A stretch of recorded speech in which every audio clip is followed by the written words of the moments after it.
Double espresso with all the fixins for just $20. Wow, that sure is one reactive audience. Anyways, see you next time. KFC, it's finger licking good. At participating KFCs, prices may vary. Tax and substitutions extra. At the KSMO studio, it's time for our spotlight on the Salem Memorial District Hospital. We have Brett with us. Hi, Brett. How are you doing today? Doing good, doing good. Brett's a newbie. He just into the Salem Hospital about 3 months ago.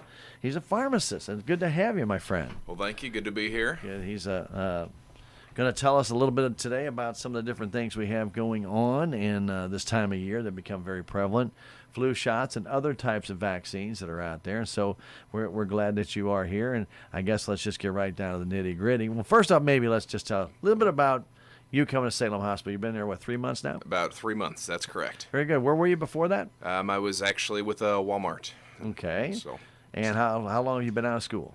Since 2015, so probably about 3 years. A newbie. That's what I said. Truly a newbie. But no, we welcome you, and thank you for coming to Salem Hospital, being part of our improved hospital services, and we look forward to having you for a long time. Well, thank you very much. Very good. Okay, now let's get to the nitty-gritty. We've got flu season. Not quite here yet, but it's, I don't know if flu season ever really goes away, but the intense flu season we always start talking about. Everybody associates that with fall, which we're in now, and winter, but it can happen anytime. But now is the time, if you're going to start thinking about the flu season, people start thinking about their flu shots, right? Yeah, so the CDC right now recommends vaccination by about the end of October. Okay. Your typical flu season, as you mentioned, could be really any time, but normally runs from your fall to your early spring. As far as shots now, we do have them available up at Salem Memorial Family Medicine, as well as the hospital itself. Mm-hmm. There are different shots as well that we can kind of go over a little bit. Yeah. I don't have the flu mist or the nasal spray, but it's a pretty rare one nowadays. Yeah. So, but that it has come into recommendation by the CDC again for people that are eligible for it. Okay, so let's talk a little bit about this. I know some people probably have heard about this, but there's 3 different flu shots now. I think one for youngsters and then seniors and then maybe a regular flu shot, or you can explain that a lot better than I can. Yeah, there's a handful of different ones. Okay. You'll have the for children, normally starting at about 6 months. Okay. You'll find that they'll be administering flu shots to them, different schedules. A lot of times the first time children actually get 2 vaccines per that first season, as opposed to, the average adult that's already had a vaccine gets just the one. Is that the same dosage in a child, or is that like half a dosage? Or there's different products. Okay.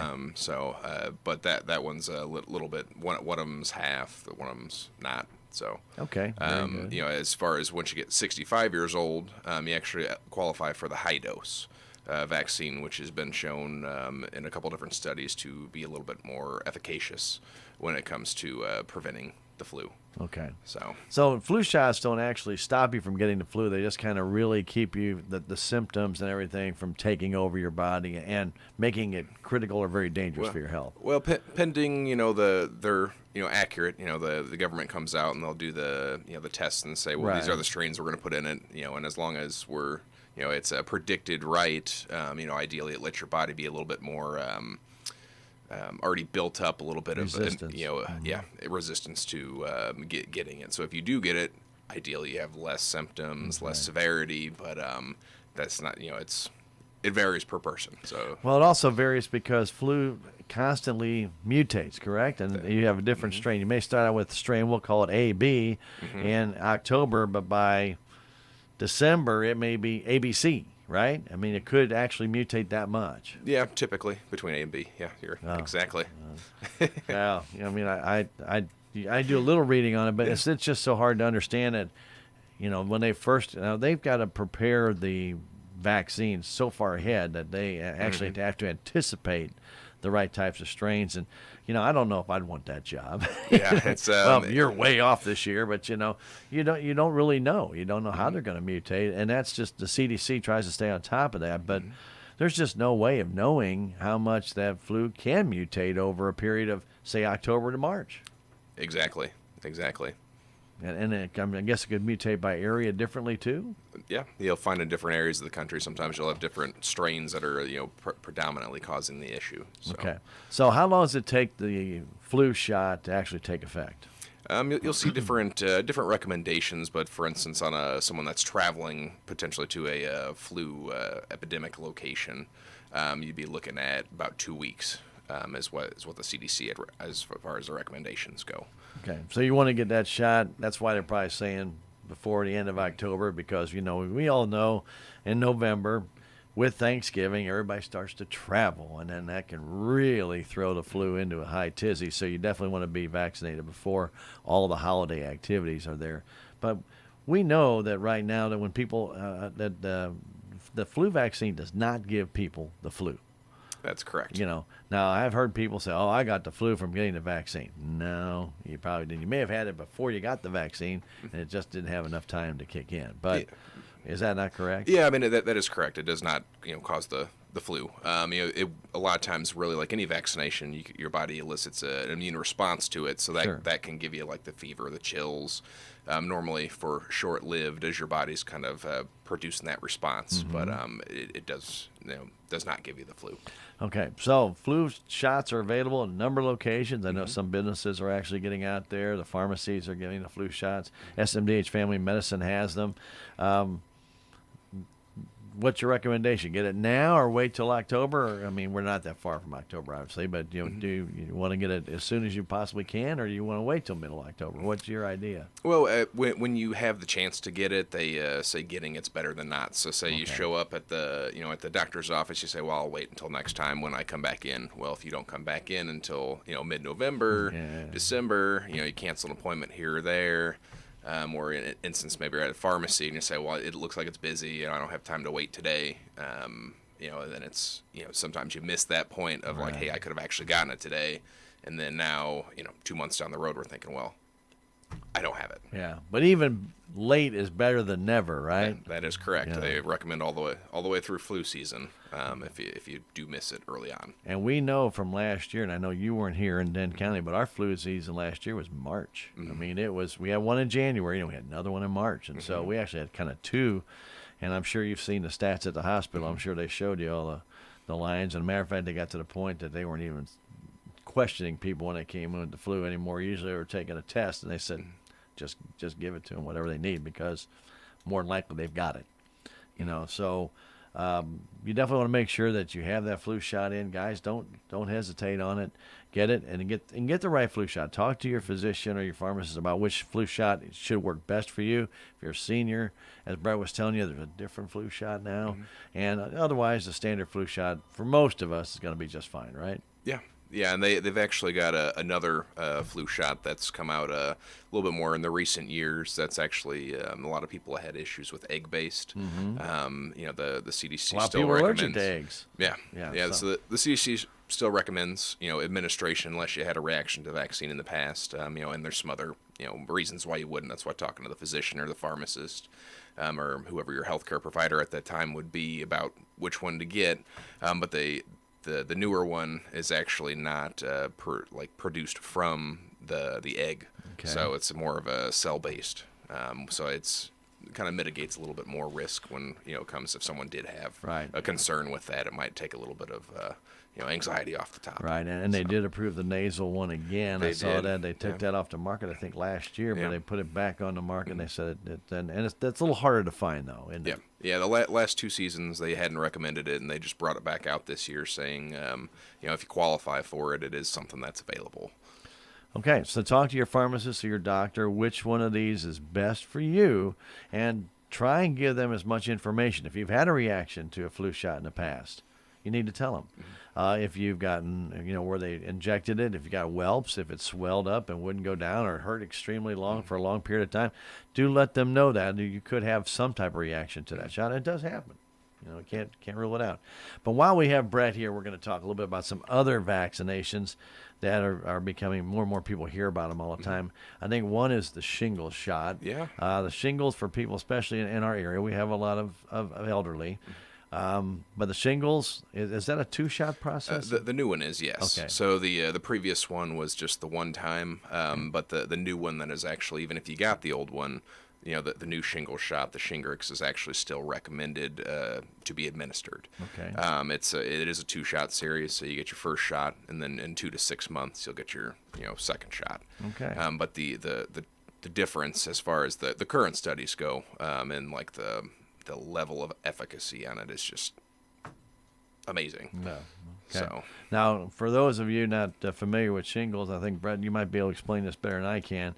If you had the chicken pox, this virus is in your body, just kind of like waiting to erupt.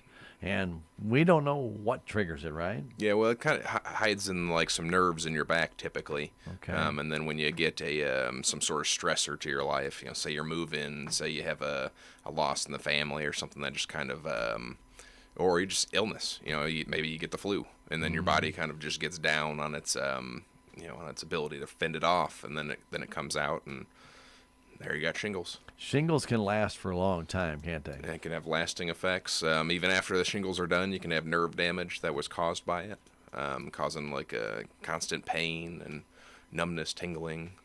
So you're best off. The best defense is not to let it get out of control. Get the vaccinations when you can. Now, I think, can you get vaccinated? I think everybody pretty recommends 60 years of age, but, is that what your recommendation is? Once you're 60, you should probably get one? Yeah, per the CDC is pretty much where those come from. So. Okay, so 60. So if you're hitting 60 or going to be 60, might not be a bad idea to get that shingle shot. And now you got to get that at a pharmacy. Is that correct? Typically, there's pharmacies that do those. So. Okay, so very good. So if you have a question about that, talk to your pharmacist and set that up with them. And I highly recommend a shingle shot. If you've ever had a friend that's had shingles, that's a very painful experience. I'd hate to see anybody have to go through it. And it like I said, it can be long lasting, very, maybe even, life enduring, some of that pain might be going through. So please think about that. If you're turning that age, talk to your pharmacist, get all the information about the shingle shot, and then follow through on it. If you have any questions, of course, do talk to your pharmacist.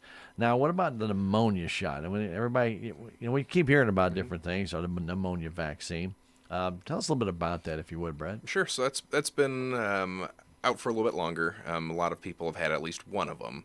If you're over the age of 65, typically people have had at least one of them. Back in 2014, they changed the guidelines on how they administer them, and they recommended a new pneumonia shot. So you actually end up getting 2. So after the age of 65, there's some other calculation numbers that go into the calculation there. But for, say, you haven't had any, after the age of 65, you get one and then the other the next year. And actually, a flu shot, when you're getting a flu shot, is actually a pretty good time to talk about it, because you can get both, the same day for most people, not everybody, but for a good majority of people, would qualify for knocking both out, on the same day. Very good. So. Okay, so now, what does the pneumonia vaccine actually do?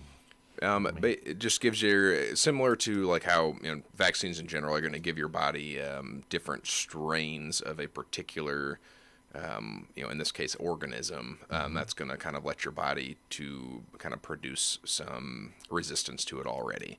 Then ideally it limits your risk of developing it later on. So, but let's try and keep people on top. We get a vaccine. That doesn't mean you want to sit around and not do it. You really need to get out. You need to breathe. You need to keep, you need to try and keep your breathing at a good pace, because the shallower you breathe, the worse it is. Is that not correct? I mean, I've been told a long time ago, you really want to keep breathing, keep those deep breaths going, walk a little bit, do a little bit of exercise, so you can try and keep that air flowing going in, because you really don't want pneumonia to set in. If you get, laying prone for a long time, you hear that can help get onset pneumonia, etc.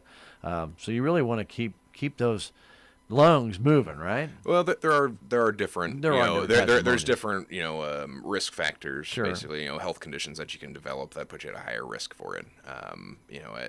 As far as that, I'm not 100% sure on, but there are quite a few risk factors. No, I often heard the terms. You really know when pneumonia is coming on.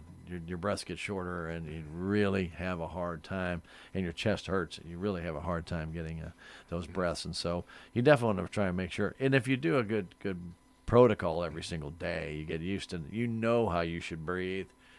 And if you stop breathing that way, you definitely need to see your physician. Something could be up. And you can have, people hear walking pneumonia, So what would you classify as a walking pneumonia, Brett, when you hear about that?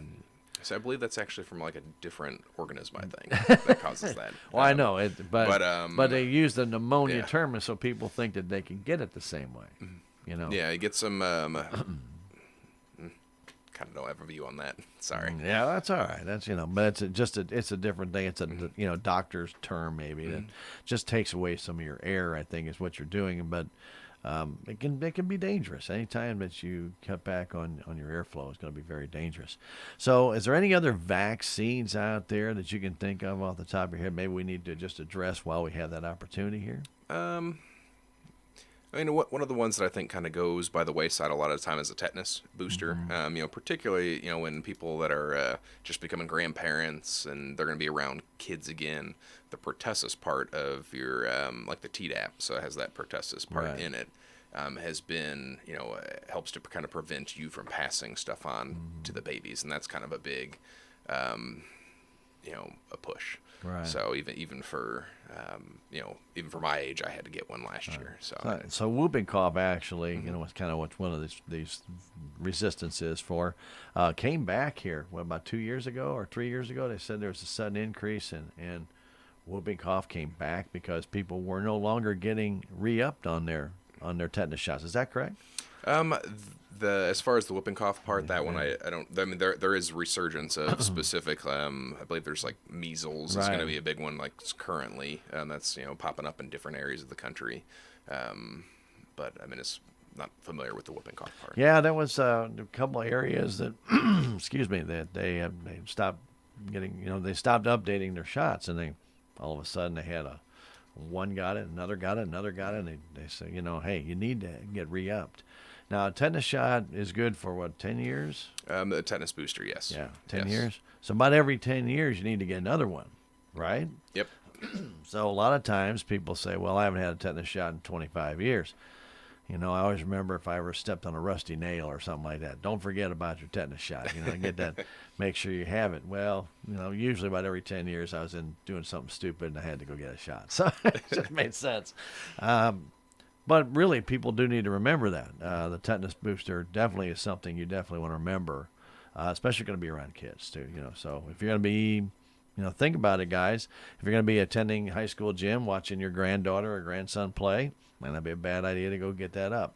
A lot of people are seeing TV ads on the meningitis. Meningitis C, I think, is one they're talking about. You might have that in your body for a long time, not even know it, especially the baby boomers, or is that B? Can't ever remember. But anyway, they're talking about those type of vaccines as well. There's research behind every vaccine, right? That shows that this can help you with that. So if you have questions about meningitis, sometimes there's meningitis scares. But this one basically is a baby boomer thing. So if you're 50, 45, maybe up to 65, might want to look at that one. You might talk to your physician about that one as well. Talking about the measles, and there have been some vaccines out for measles to really try and lessen the severity of the measles. That's really all it can do. You're still going to get them. How effective has that vaccine been? Because we keep hearing about these measles outbreaks. Yeah. I know University of Illinois had one here 2 years ago, and man, that was running rampant throughout that entire campus. And I thought, if they got measles shots, they shouldn't be going that bad. But tell us a little bit about that. That one's been out for some time now. I mean, I believe I had one when I was a child. So I mean, that's. I don't have any statistics on that. So. Okay, but do you recommend a measles vaccine still be given? Yeah, I mean, as far as the CDC will have a specific. These are your recommended childhood vaccines, as well as keeping up. It'll have different. They actually have a pretty neat flow chart that kind of that'll show you. Here's your age. This is what you've ideally been administered. These are what, if you haven't, might be a catch-up dose. So I mean that's normally what that's all gone off of. When we talk about like a measles vaccine, do they update that? Does CDC update that to current strains of the measles? Because the measles mutate as well. Not from my understanding, Yeah, as okay. far as updating goes. So it's So still that basic from measles vaccine. as far as my knowledge Yeah, on okay. that. I mean, I'm not terribly brushed up on the measles. You know, come on, Brett. I mean, you're just right out of school. You should be all up to date on this. No, I'm giving you trouble. No big deal. But these vaccines are all available, and you really need to talk to your physician about them. You know, to make sure that where you stand. You know, if you know, I can remember years ago when I was a youngster in third grade, I got chicken pox. 2 weeks later, I got the mumps, and that was. Fortunately, my grandfather at the time was alive, and he was the doctor. And my mom was getting panicky. He said, "What else is going to go wrong with him?" And I said, "You already had the measles." So no, but I hadn't. I had a 3-day measles. I got the measles when I graduated from junior high. You know, so that very day I got the measles. I mean, it was crazy. But who knows? You just don't know. So, you know, you always want to make sure to watch out for your children if they do get chicken pox, mumps, measles, 3-day measles, or better known as German measles. You definitely want to make sure that you document that so you know, because they're going to need to know that later on down the road, especially if they're youngsters when you go to get your vaccinations for school. Very important to know what they've already had, right? Yeah, as well as just kind of a little caveat on that. It's just general allergies. You know, when you have you have someone that's 50, 60 years old and some allergic to penicillin. Well, what happened? Like, do we know what happened? Well, I was a baby. So I mean, just kind of keeping a good tab on their health. Yeah. As long is going to help people down the line, just to kind of make sure that they're getting the proper treatment farther down. Sorry, that's a little bit of a caveat. Well, it's not just a little caveat, but that's very important because we were just talking about the egg allergies and the flu shot. Same thing happens. You know, codeine and aspirin. A lot of people are allergic to either one or both, which are your most common pain relievers, right?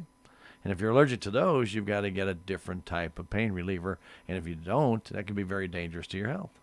And keeping your pharmacies, as well as doctor's offices, really informed. If you see a new doctor's office or go to a different pharmacy, making sure that they have like your list of medications, as well as your allergies, and it's going to help them make an informed decision on what therapy may or may not be the best for you. Okay, very good. So what we highly recommend right now, this is, I guess, it's vaccine season. So think about that, a lot of different things to check with your doctor, your physician, or your pharmacist, and talk with them about the different types of vaccines available. Flu shots are available in numerous locations, so that's not very hard to find. But your shingles shots and your pneumonia shots, your vaccines there, can only be done through your pharmacy. Is that correct? So pneumonia vaccines we do have available at the hospital. Okay, so at SMDH Family Clinic, you have them there. Very good. All right, so there you can get your flu and your pneumonia. Shingle shots, so only at the pharmacy, right? The shingle shots, from my understanding, is just from a pharmacy typically. All right, very good. All right, very good. Not the hospital pharmacy. Not the hospital pharmacy. You guys don't quite do that, but you got a lot of other patients to take care of, right? Very good. Hey, Brett, we really appreciate you coming by and spending some time with us, and really glad to have you on board with the Salem Hospital. Very good job. Thanks for having me. Okay, and if anybody has any questions, can they give you a call at the hospital? That is fine. 729-6626. Ask for the pharmacy department. That'll work. That'll do. Okay, thank you very much, sir. Appreciate it. Thanks.